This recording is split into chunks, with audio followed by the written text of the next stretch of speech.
guys, you're watching Cait Straight Up and I am Caitlin, and today I'm going to lift the disguise on making barbacoa. I'm going to show you how simple it is. We are going to make a homemade barbacoa recipe out of a plain old chuck roast or a top sirloin, any kind of tougher meat that you could find.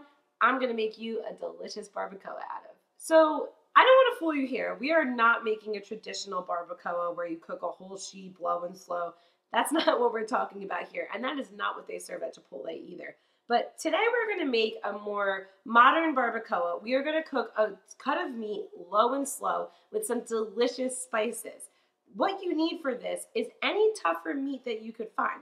A chuck roast, a top sirloin roast, any of those would work. I have a chuck roast here, and what we're going to do first is just give it a nice sear on all of its sides before we prepare our sauce. We only want to brown our meat. We don't want it to start cooking. So we're just going to let it brown for about 2 minutes or so, maybe a little bit less on each side, and then give it a flip. After that, we're going to get our sauce going, and then this bad boy is going in a 275-degree oven for 5 hours. Yes, you need some time for this. So you're just going to want to flip it over after you get a nice sear on one side and get that sear on the other. Again, we're not cooking, we're just browning it a little bit up. So once you're browned on all sides, we're just going to return it to our original dish, and then we're going to finish our sauce before we pop this bad boy in. So now it's time to get our sauce going for this delicious barbacoa. It's an adobe-based sauce, and it's going to be really delicious. So we're going to start with a little bit of olive oil, just a drizzle, and then add some garlic paste. If you don't have garlic paste, regular minced garlic would work at this point, even granulated garlic if you have to.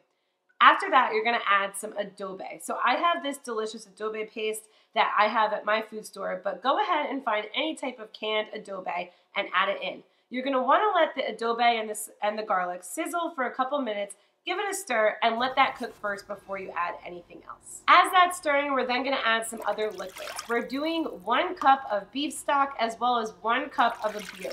Any old light beer will work. Then we're going to add 1 cinnamon stick to our sauce, as well as a spice blend. In this mix, we have some cumin, some oregano, some ground clove, and my personal fave, a little bit of some smoked Hungarian paprika.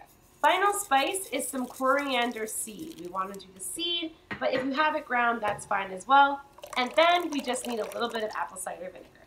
You're going to want to let your sauce simmer for about 5 minutes before you add your browned meat.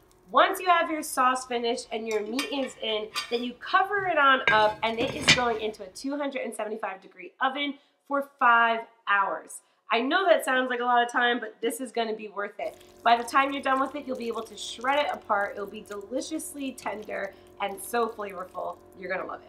And I know you had to wait those 5 hours, but after that amount of time, you have yourself some delicious barbacoa that you can use in so many ways. You can make tacos, you could put it on salad, you can make sandwiches, you could pretty much do whatever you want with it. And when your house smells like what this recipe is going to smell like, you're going to be commenting because it smells freaking fantastic.